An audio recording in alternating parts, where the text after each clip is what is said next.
வணக்கம் friends, welcome to Dakshata சமையல். இன்றைக்கி வீடியோவில் நம்ம என்ன ரெசிபி பார்க்க போகிறோம்? நாங்கள் வெத்தலை ரசம். வாங்க அது எப்படி செய்கிறதுன்னு வீடியோக்குள்ளே போய் பார்க்கலாம். வெத்தலை ரசம் செய்கிறதுக்கு 5 வெத்தலை எடுத்துக்கலாங்க, நல்லா காம்போட. இப்போ இது நல்லா பிச்சு போட்டுக்கலாங்க ஒரு மிக்சி ஜாருக்குள்ளே. ஒரு தக்காளி கட் பண்ணியிருக்கேங்க, அதையும் இந்த மிக்சி ஜாரில் போட்டுடலாங்க. நம்ம சின்ன தக்காளியாக இருந்தால் 2 எடுத்துக்கலாங்க, இது பெரிய தக்காளிங்கிறதால நான் 1 தான் எடுத்துருக்கேங்க. நம்ம 100 ml தண்ணி விட்டு இப்போ இதை நம்ம நல்லா நைஸாக அரைச்சிக்கலாங்க.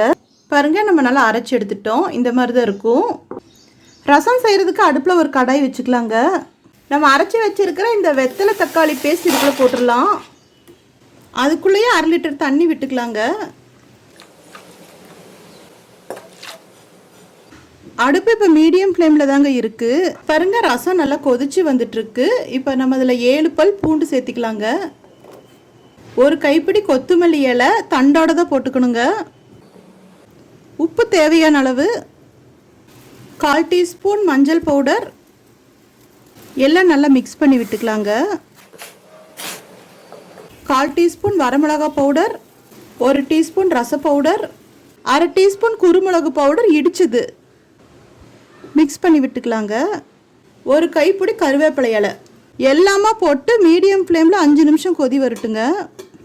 ஒரு மூடி போட்டு மூடிக்கலாம். பாருங்க, நம்மளுக்கு 5 நிமிஷம் டைம் முடிஞ்சிருச்சு. நம்ம லிட் ஓப்பன் பண்ணிக்கலாங்க. இப்போ அடுப்பு லோ ஃப்ளேமுக்கு மாற்றிக்கலாங்க.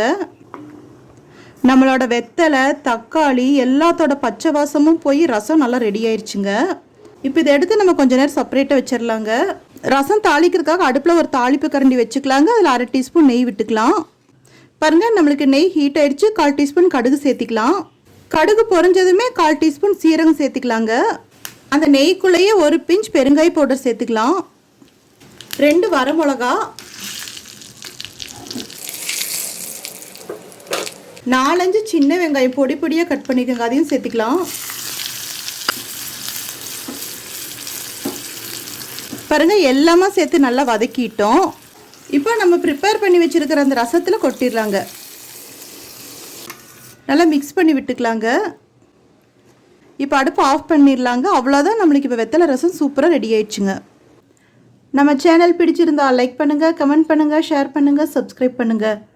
அப்படியே பக்கத்தில் இருக்கிற பெல் ஐக்கானையும் மறக்காமல் கிளிக் பண்ணுங்கள். தேங்க்யூ.